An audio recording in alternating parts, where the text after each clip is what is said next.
Today, we got one of my favorite people, Mr. Show Baraka.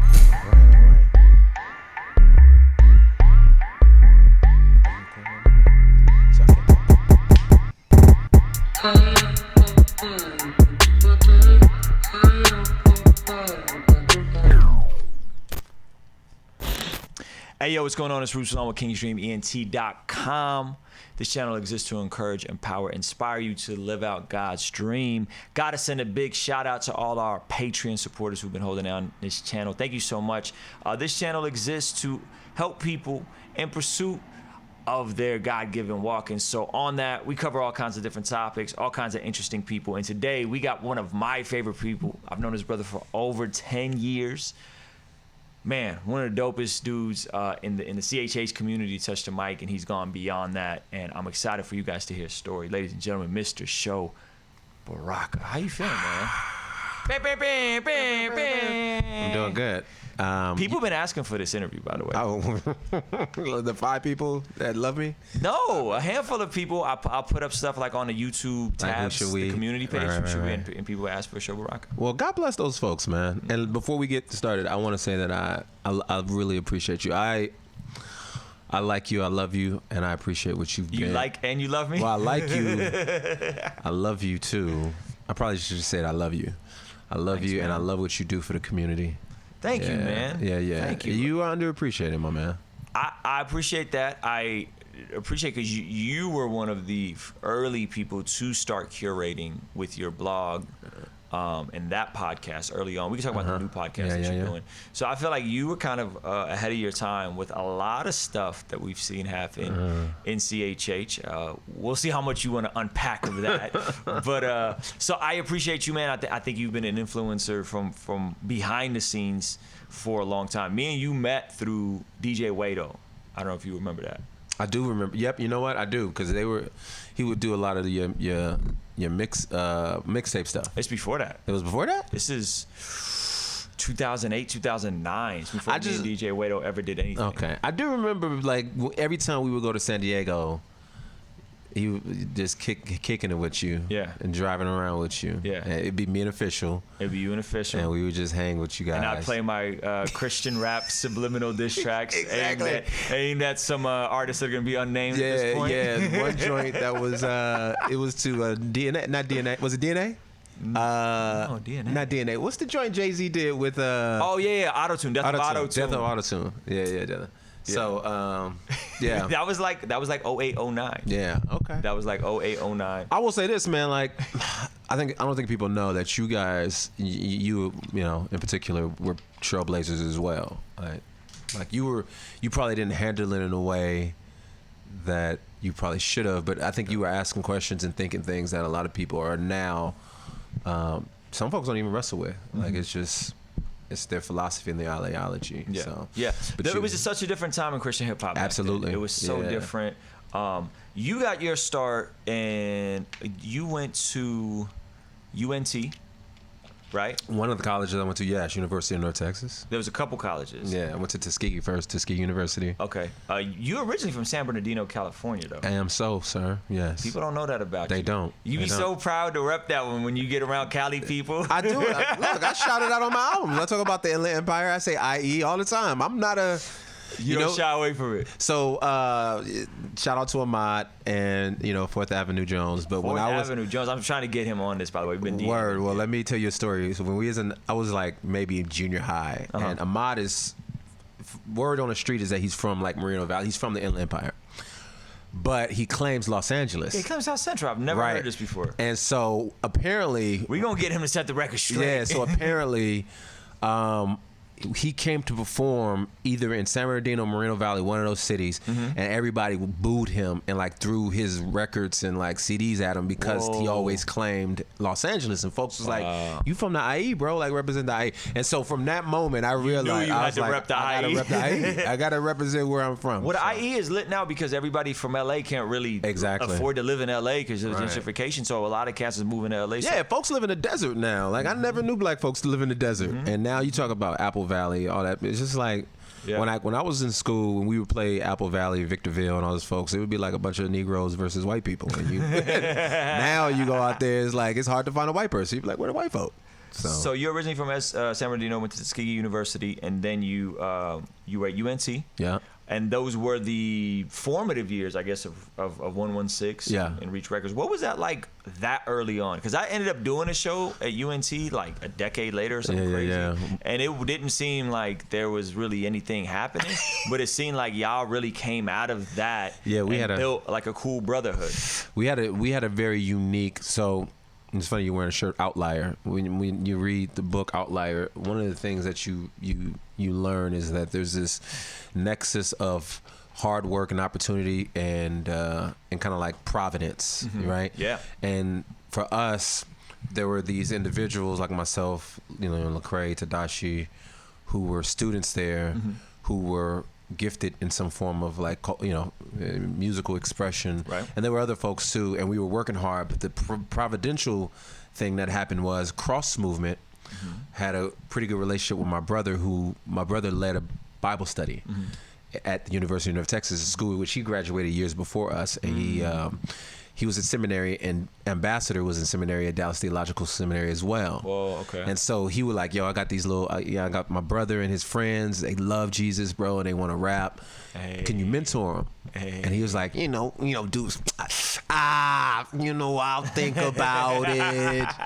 And so anyway, he would come and teach at our retreats. Him and Eric Mason. Shout out to Eric Mason. And so we just built a really dope relationship with him. The other interesting relationship was Trip Lee. So Trip Lee was like best friends, and I'm putting everybody's information out there. I don't care. They all gonna come on here. Right. Trip Lee was best friends with Kirk Franklin's son. Really? Yeah. And so okay. we had a concert with The Truth, and it was just me, Tadashi, and Lecrae opening up for The Truth.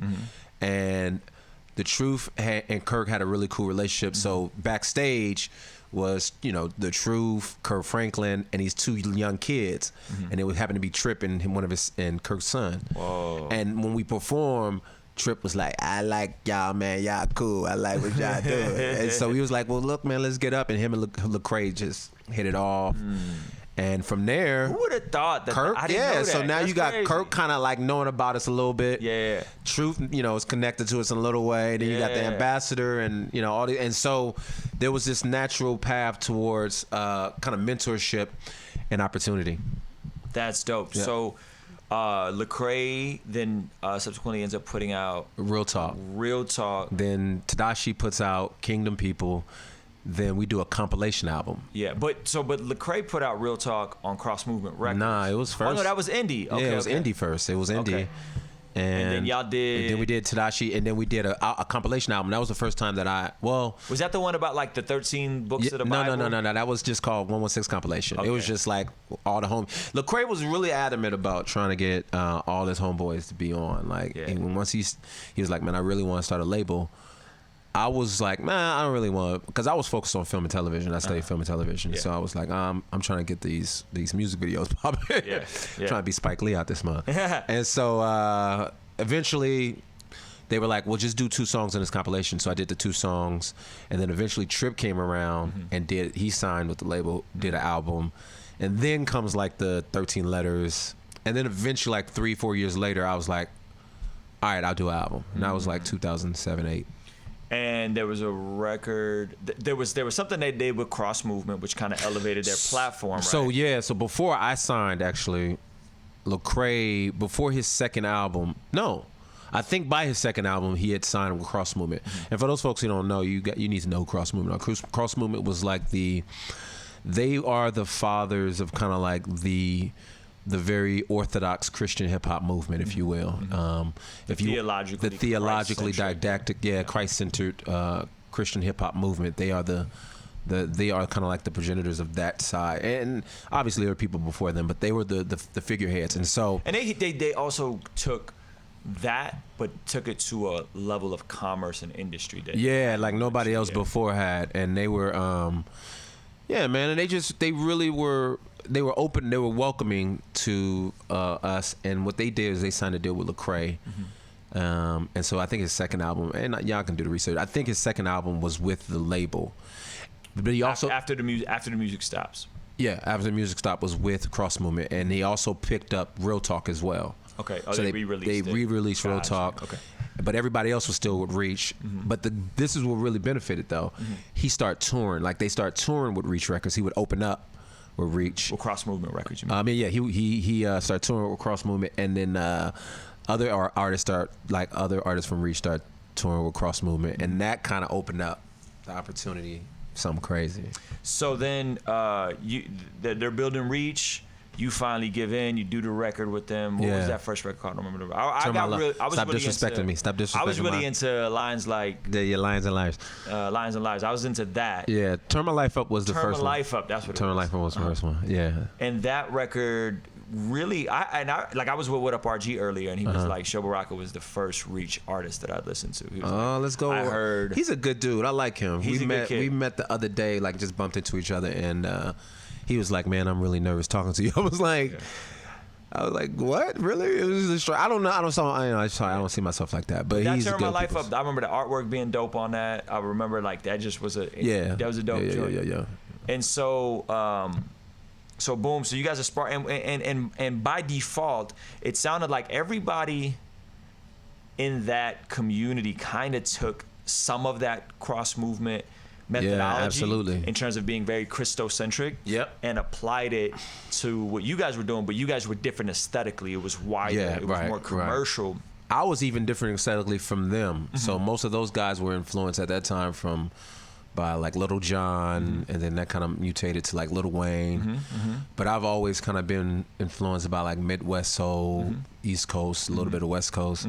And so even though I was a part of a label that was very South centric, I kind of was the black sheep.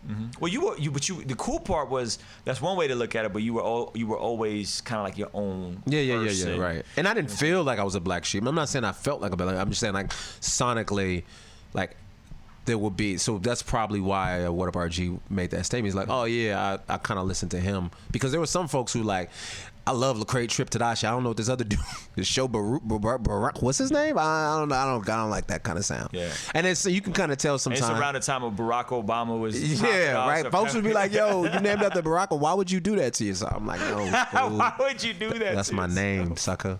So some of them adopt that methodology. We all adopted that. You guys all adopted that. Okay, so then in the process, you and Lecrae, but I remember you and Prop started building a friendship. Prop and you and Official became friends. Yeah. And then we started having these hard conversations of like, do you need to explicitly preach the gospel? Do you like, what about boasting in raps, and is that okay? And we would have these conversations. This is like 2008 to 2010, and I remember you hopped on like a Breaks record, and a Body Jaw, Brilliant Realness. You shot the video, like it was dope, and that was like a big deal. Like people were like, a 116er hopped on a record with the Breaks. Yeah, that was. Oh my God, deal. that was like a big deal. It was. A lot of folks that I did. There was some people that I had features with, was a big deal, but I do remember that being a big deal. Because you guys were quite controversial. I remember. I don't know why though. Like in hindsight, like we just weren't saying Jesus every verse. Like that was the only. We literally were doing what everybody is doing now. The stuff that we did, content-wise. The content now. Think about the content people were going crazy over in that time compared to now. Like this tame. Like it is extremely tame. But yeah, I think that album was fresh. I remember doing that. Thank you for doing that. I didn't shoot that video actually. No, yes. Well, you didn't shoot the video. You were in the video. Oh, okay. Like you showed up to do the video. You didn't just do a verse. Right. Like you actually were a part of helping us promote it. Yeah. You know what I'm saying? Like Prop, but you know what's funny though? Yeah, because Prop was the one who also, I think Prop knew you as well. Yeah. Me and Prop knew each other. Right. Yeah, and so Prop used to kind of like talk to me about you and the Breaks, and like Glenn and the rest of y'all, and I just knew. Because it was funny, the first time I met Prop and Thomas, right? We were at a conference called Legacy in Chicago, and it was, you can just feel this tension, right? So you had the 116 clique. We were at a restaurant called MacArthur's, and we're sitting at these tables, right? You had this 116 clique at the table, and then you had like Prop and these the liberal Christian, like the tunnel rat. like disciples, and you can kind of just feel like we just weren't messing with each other. We just kind of like, yo, that's the y'all the liberals, y'all the conservative, and then Prop and I had a conversation, and we both found out we were from like Southern California, Covina. We just like, what? Yeah. And we just got to talking, and that was it. Like the whole weekend, we just we hit it off, and from there, that was one of the subtle nuances that really started to change my paradigm. It's like, yo, these dudes ain't whack, like whack in the mind, like whack in their thinking. Like they're definitely talented, but these guys love Jesus, but they just express it differently. And yeah, and so the I would say the Reformed movement kind of had an impact on pretty much all of us. You know what I'm saying? Yeah, absolutely. That slant of theology, which as we talked more, I think it was like, oh, we all kind of lean that way. You know what I'm saying? Yeah, I definitely will say that at that part of that time of my life, I mean, it was what it was. Yeah. So then you get ready and you put out Lions and Liars. Yeah. And all of a sudden, that record was the first release that we heard, or that I heard from Reach. Really, like the first like mainstream. If that sounds. I know what you mean, though. You know, like the first like major Christian hip hop release that was touching on social issues, and wasn't overtly Christian, and was very musically progressive. Like it wasn't just trap, or whatever. Like 808s. That sound was that was a different sound. How was the process of putting that record out? Because that was mad different than anything else that it came out. But you were so like, this is coming out. You know what I'm saying? Well, so actually there was a process before that. After Turn My Life Up, which 2007 I think it was, I done a mixtape, because it was this. I was kind of frustrated. You had that the Ballin' joint. Yeah. So I was like, man, I'm kind of frustrated that I feel like we can't. I was a very personality driven individual, and I would do these videos for YouTube with this character called Be Scientific, and I would just act a fool, and folks were like, yo, man, you funny, bro. Like you should be doing more videos. And I was like, man, I feel like I can't be this person in our lane. Yeah, you couldn't be funny. You couldn't. You had to be serious. I have to be. It was such a weird thing in hindsight, bro. Like how. Yes. Like it was weird, and so bro. The other thing is like there weren't a lot of Christian cats doing mixtapes on our side of the the yard, if you will. And so I did this mixtape, and it was called Why So Serious. And I just took a whole bunch of beats from folks, and I was just rapping on it. And a couple of those songs, I was just spitting. Some of them I was just rapping, right? And I was just like, I want to just show these jokers I can rap. And there was one song where K-Drama did the Air Jordan on them. I took a remix, made Kobe Bryant on them. And at that point, folks was like, yo, I think his dude's pretty nice. So then from there, I was like, I think I have the freedom to be who I am. Yeah. So that was the impetus for Lions and Liars. And that, for me, I remember DJ, since we're talking about DJ Wedo, I remember having a conversation with DJ Wedo. And to also regress a little bit, part of the reason why it took so long to sign a deal with Reach and to commit to making Christian music was I just knew the kind of person I was. Just a little context, my mom was a Black Panther. I grew up in a very socially conscious household. I knew that there was this part of me that was just unfulfilled in the kind of work, the kind of circles and places that I was operating and moving in.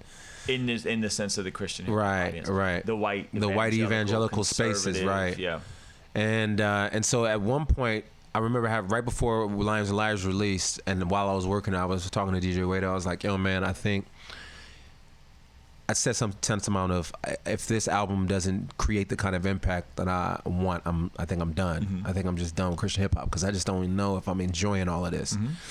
I remember you expressing that to me. Yeah. Like, I go and do these shows, and I don't see anybody that looks like me in the audience. Right, yeah. And I was like, that's heavy. Yeah. You know what I'm saying? That's really heavy. And that's my responsibility as an artist, because you make the music that reflects you, right? And so, but I think what happened was the precedent that is created by the industry, Christian hip hop industry or Christian music market, it incentivizes people to get to festivals, and it incentivizes people to be, commissioned by youth groups and churches. And usually the people who pay for those are like predominantly white churches.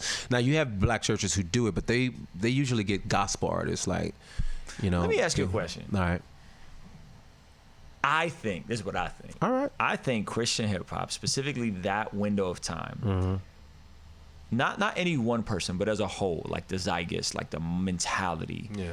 I think we played ourselves by not pressing more into the black gospel space and going into the CCM space. I agree with you so much. And I remember getting around, I don't remember if it was you or somebody, like, I remember talking to, I feel like me and you had a conversation about black gospel music. We probably and I was did. like, We talked a lot, yeah. I love Fred Hammond. And I'm sitting there playing you Fred Hammond records. And you're like, I was probably confused. I was like looking at this what? Armenian and I was cat. Like, in that world. Like, Yeah, that is yeah. like what I was listening to. That's how I love black gospel music. And it was this, I don't know if you said it, but there was definitely this like, yeah, but we don't know about his theology.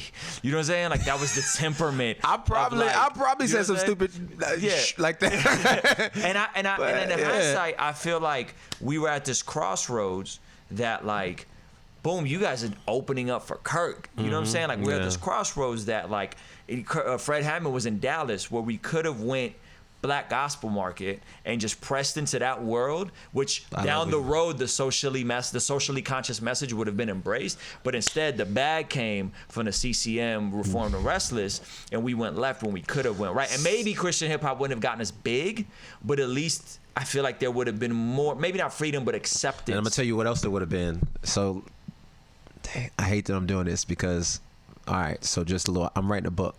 Okay. And this is going to be a chapter in the book. Okay. And it's exactly what we're talking about.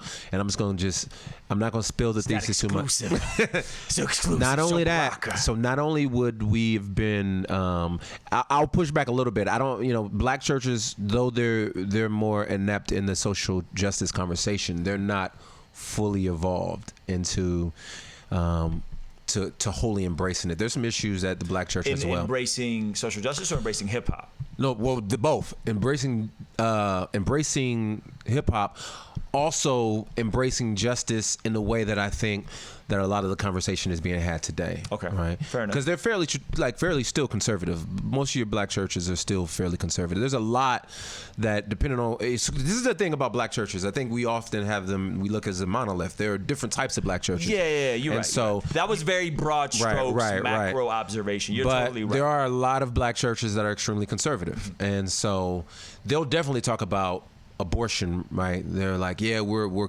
concerned about the whole woman. Like, we're anti-abortion, but we also want health care. Yeah. They're definitely anti-police brutality. But there are also some things, like, for instance, I spoke at a church about reparations, and the pastor pushed back on me on stage. We were having this back and forth about the idea of restitution and what does restitution mean, right? And he was like, nah, because all these black folks out here, all they're going to do is just buy Jordans. And I was like, word, son? That's... Word. Wow.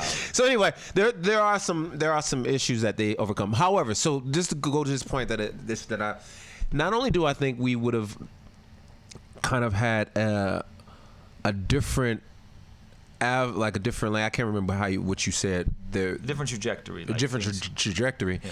We would have also had a better opportunity to own our institution. And the reason why we don't own anything now is because everything operates within the Christian music market, the CCM market.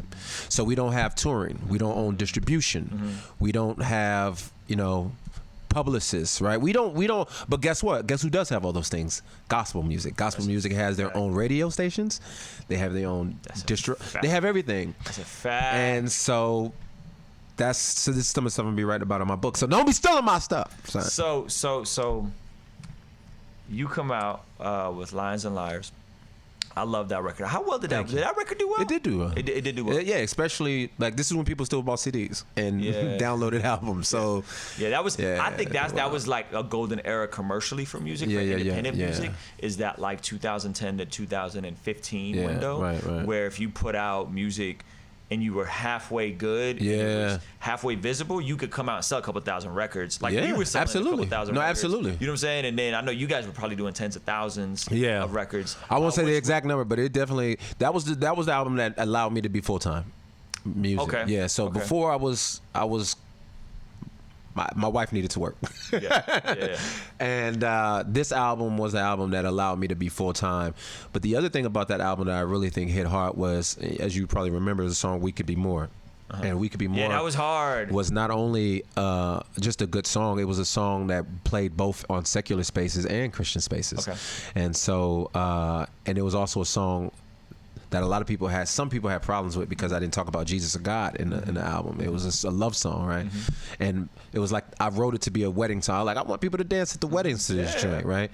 And we did video for that, and we pushed it to radios, all kind of, and it did really well. And so that song, even to this day, like probably people everywhere I go, some folks is like, "Yo, We Could Be More." That was a great record. So man. that album and that song was kind of like the catalyst for my career, if you will. So then you pivot again, and you do High Society. Yeah. That was to this dope. day, my favorite album I've ever done. That was a dope. Second favorite album. That was a I've dope ever record. done. And I feel like High Society was really like the manifestation of like the adjustment on the methodology with a freedom of art. Yeah. You know what I'm saying? And expression. And it seems like that was the precedent that later on became the I guess the, what do you call it, like CHH shifting. You know what I'm saying? Like that record. Right. I feel like what we were doing as the breaks was in the same lane. Absolutely. But we didn't have the same visibility that you guys had. Absolutely. We were on Reach, and Swoop was starting to bubble. And, you know what I'm saying? So I feel like that took a shift, and it was very creative, really well done. I remember you sending me reference tracks and like, yo, can you redo this hook? And then Swoop would have these like, right. Wake up, homie. Yeah. You know what I'm saying? I was like, bro, like I can't do the Lupe Kanye on this. Like I'm not that charismatic. You know what I'm saying? I was really hoping to be on that record. No, we wanted you to. We love it. But the track we did, what was it? Break Society. Yeah, Break Society that was song hard. Was hard. Y'all go bro. look up that joint. Break Society. Me Belief. Show Baraka. And Swoop. And JR was on it too. And JR. That joint was cold off of Breaks Over. I think it was Breaks Over 3. That was a dope record. Yeah. So how, it's funny. So how High Society happened was JR, Courtney Orlando, who's now Courtney Orlando, who I also think is one of the most slept on individuals if you want to kind of like create a compartment of Christian artists. He and I were feeling the same plight. So he was from Cross Movement. You know, he was signed to Cross Movement. But he had left the label, and I was in the process of leaving my label. And while I was in the process of thinking about leaving my label, and we were just having a lot of conversation about our frustration with the artists we loved, having this life that we felt didn't match up with our art. And we were like, we want to be who we are, right? I don't want to go out there and wild out, but I want to be who I am and be authentic. I remember having a conversation with a friend of mine who was living with me at the time. He was about to get married, and he loved the Clips. And I used to ask him, because all he would listen to was like the Clips and secular, you know, mainstream music. And I was like, yo, bro, you don't listen to like no Christian hip hop? He's like, nah. I was like, why? He's like, I mean, not to disrespect y'all. He's like, I mean, you guys are talented, but I don't feel like, I don't know y'all. Like when I listen to your music, I don't know you. Like I don't feel like I hear you. I feel like you preach at me. I feel like you just telling me what to do, but I don't hear your hurt. I don't hear your pain. I don't hear you. And I remember Brad. That's such a fair assessment of Christian hip hop at that time. Yeah, at that time. And so now I do. Anyway. So yeah, and I was just like, yo. So at that moment, JR and I was just like, we just felt this desire. So we start working together. I hit up Swoop. No, I'm sorry. I hit up Swoop, and Swoop was just starting a label with a friend of mine, Adam Thomason. Shout out to AT. Yeah, and so we were just like, let's do an album together. And long story short, we start working on music. We brought JR in because I was like, yo, JR need to be a part of this as well. So we did like about 4 or 5 songs. Then we were like, yo, we just need a female vocalist on this song right here. I had just started like building a relationship with Natalie, so we called Natalie Loren. I think her name is, he may call her Natalie Sims. I don't know what she go by now. And we call her, and she comes in the studio, and she was just like, yo, I gotta be a part of this. And so at that time, the label I was with was like, no, we can't release this project. And so that was kind of like, you know what, I think it is time for me to probably make some decisions to do some different stuff. Yeah. And you pivoted, you went indie. Yeah. And I don't remember how many years, but probably, I feel like within a year or two of that, you put out Talented 10. Come on, somebody. Now that record Was the problem. That record was, from a commercially success standpoint, Did not do that great. it didn't do great. Well, I thought that mean, was it, like one it of did your well. best-selling records. It did well. No, yeah. So yeah. That first week, those first week numbers it did do well. look crazy. It did good. It did well. And it it was did well. indie. It did well because And it was I didn't have, it was all musical. mine. Like I used all my money. Yeah. I used everything, and I made it. Yeah. Like, you know. And it was musical. But it didn't You do had as live well musicians. as, I'm sorry, it didn't do as well as Lions and Liars. Yeah, but it didn't matter because you were indie. Right. So that's what I meant. Like, it didn't do well, but it also got me in a lot of trouble too. So, and I don't like that. I didn't get it. Like, I remember listening to that record and being like, okay, like, all right, like he said the N-word. Like, okay, like what are we even talking about? Well, it's not 'Cause just the the stuff N-word. I came up with, came up on Ahmad and 4th Avenue Jones. Right. They've been saying that stuff Right, a decade ago. Right, So I absolutely. just didn't understand, like, why is this even a big deal? It wasn't that, bro. It wasn't the N-word. It wasn't even me saying bitch on the song. It was basically what it was is it was me becoming Show Baraka who I was. So instead of me referencing all these white evangelicals on my songs, instead of me talking about how much I loved this particular book, I started talking about the people that I grew up loving, and I was mentioning black theologians. I was mentioning black sociologists. I was mentioning people who had influenced my early life, and I had gotten back to that, and people didn't like that, and so they started to tag me as, you know, black liberation theology, as if that's like some pejorative in some sort of way, and they just called me all these things. And they just said, they basically were like, oh, he's falling off because now I'll never forget one interview. I mean, I interviewed one blog said this album is for black folks. Wow. And I was like, it's crazy because before when I was writing music about white people or talking about white people, that's for everybody. Yep. But now that I'm shouting all these black folks out, and I'm talking about Lemuel Haynes, or I'm talking about, you know, Absalom Jones. Yeah. These folks, now it's just for black people. Right. And I was like, this is the reason why I'm making this album. This is the reason why I made a song called Jim Crow. And so, and this is before it was on like Hip Hop DX. Like, but I remember it was getting love. But bro. this is also before Black Lives Matter. This is before Mike Brown. This is before, and so everybody was like, "You commit, you know, this is career suicide. You making this is ridiculous." Yeah. I had wrote the songs I think before Trayvon Martin. And part of the reason why I made this album is because Oscar Grant, like, and Rakia Boyd. So I mentioned some of them in my album. You were early on this stuff, like in terms of it being like a mainstream issue. You had seen this stuff for a while, and I came up in the hip hop and spoken word scene in San Diego. So that's a predominantly black, very socially conscious scene. Yeah. So I had been hearing about police brutality and black people getting killed, and not just hearing about it, but then having very patient black men work with you, both Christian and non-Christian, who were discipling me. Because the Christians were in the and then I have mentors who weren't Christian that were like explaining it to me when I would have questions. You know what I'm saying? And so I think you were ahead of your time in that. And then, well, Prop was there too. I mean, there's some folks out there that was talking about this stuff, but So, boom, you dropped that. A couple years after that, that's when all the social issues hit. Right. And then I look like a genius. And then you then it's like literally friends, people who shaded me are hitting me back up like, yo, you was right. Yo, I'm sorry, man. I apologize. Everything you told me in 2010, 2011, the moves you made with Talented 10, the content you talked about, the stands you took, Christian hip hop as a whole, or at least mainstream or whatever, popular Christian hip hop, started feeling that. It started being, I started hearing the same things. I don't like going to shows and not seeing my own people in the audience. I don't like playing churches. I don't like playing Christian conferences. I don't like not being able to speak on social issues. I don't like speaking on a social issue on social media and getting lit up and getting people to say I'm not a Christian anymore, right?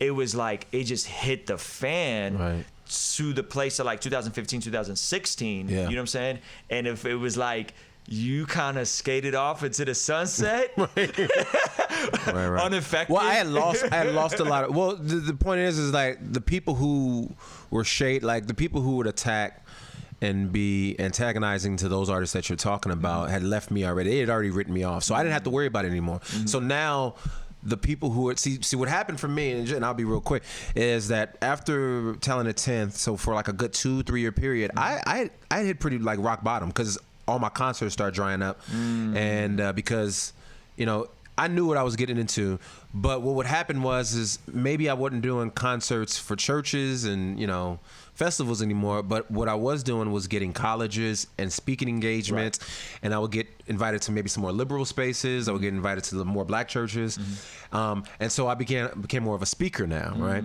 And so I kind of got like a side fan base, and the folks who were kind of like the hardcore CHH fans who loved me and felt like I was falling off, they just left me alone, and they were like, well, we still have these folks. And then when those folks started talking about it, then they got lit up. But then when I was like speaking up, it was like they weren't listening to me anyway because they were like, oh, he was already whacked. You know what I mean?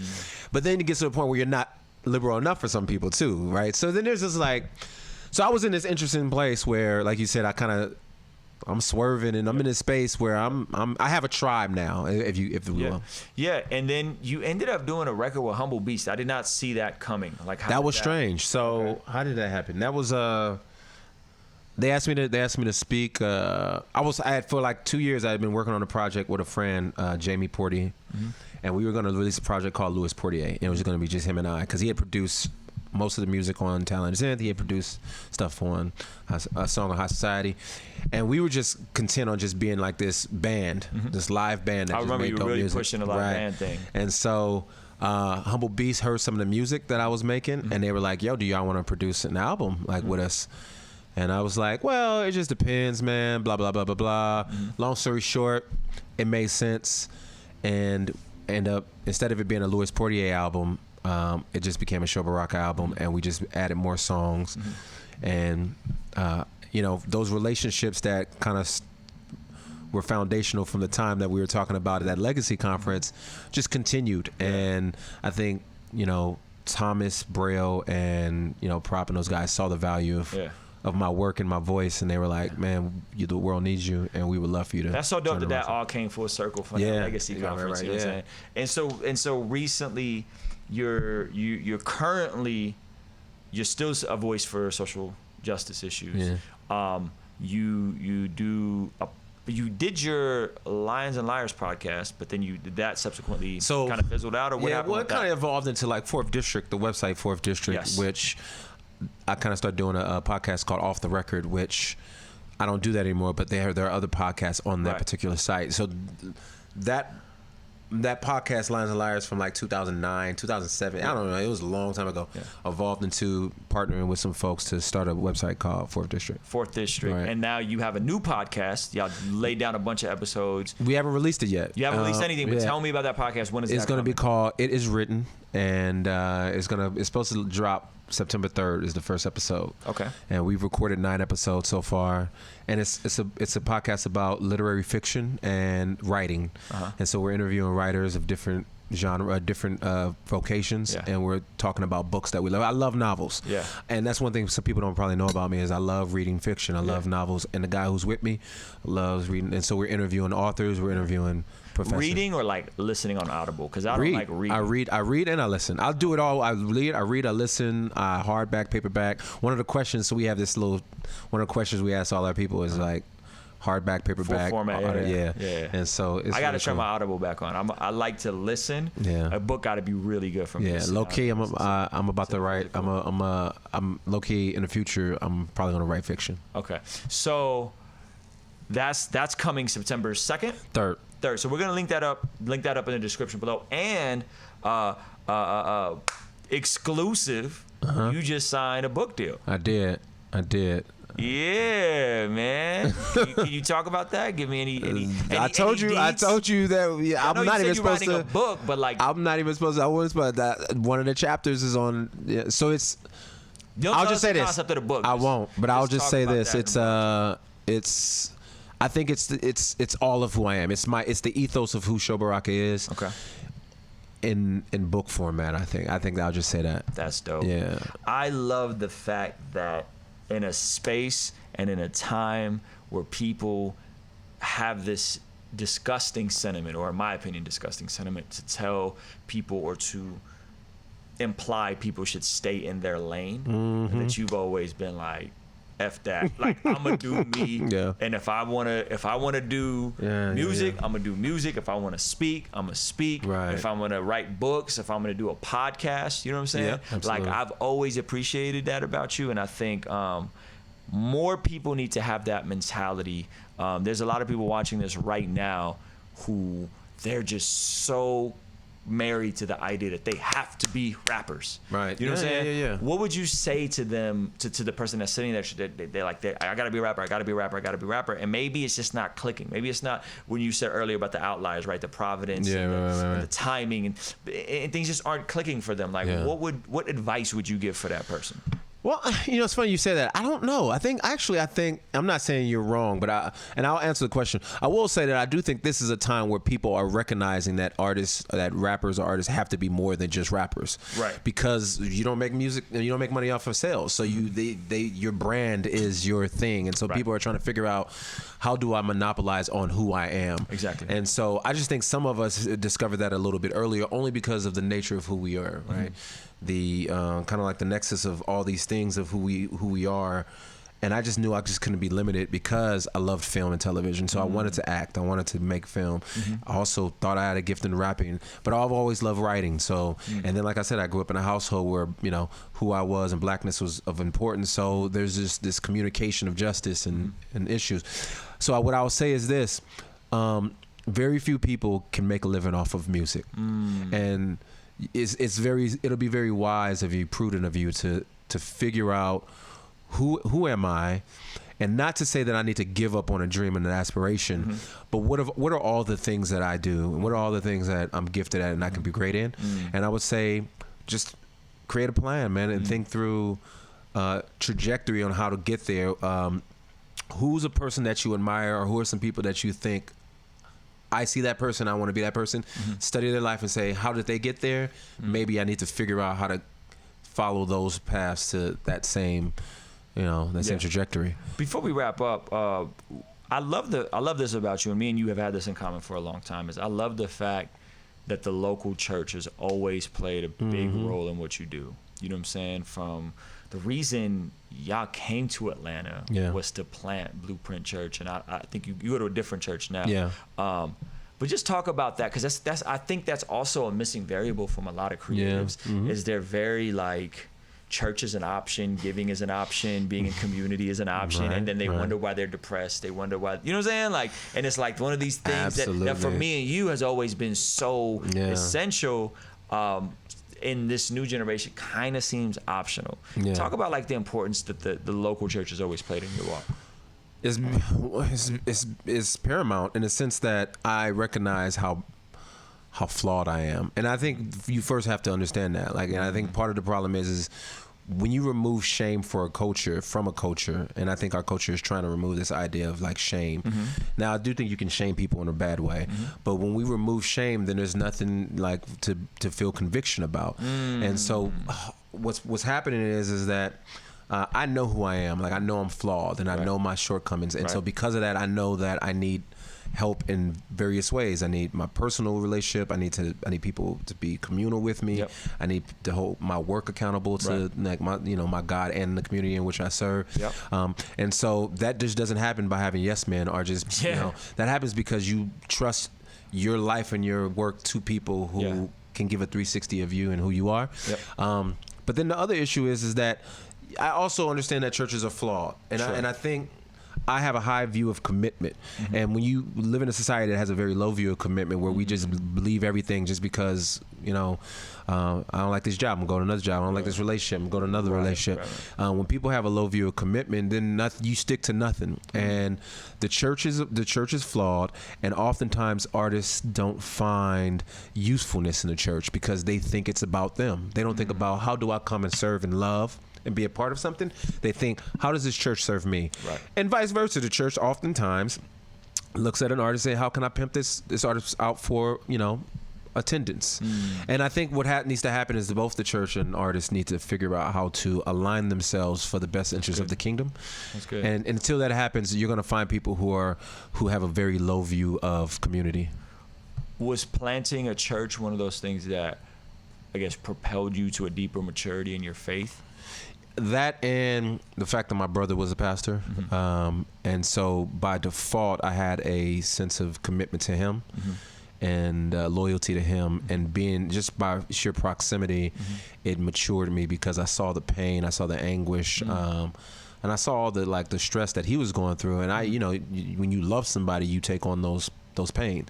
And so because I was in proximity, I grew as well because I saw where maybe I can come and be of assistant. I'll say that church planting is a very, very hard thing. It's very trendy now. We're kind of moving out of the church planting phase. Now it's the justice phase.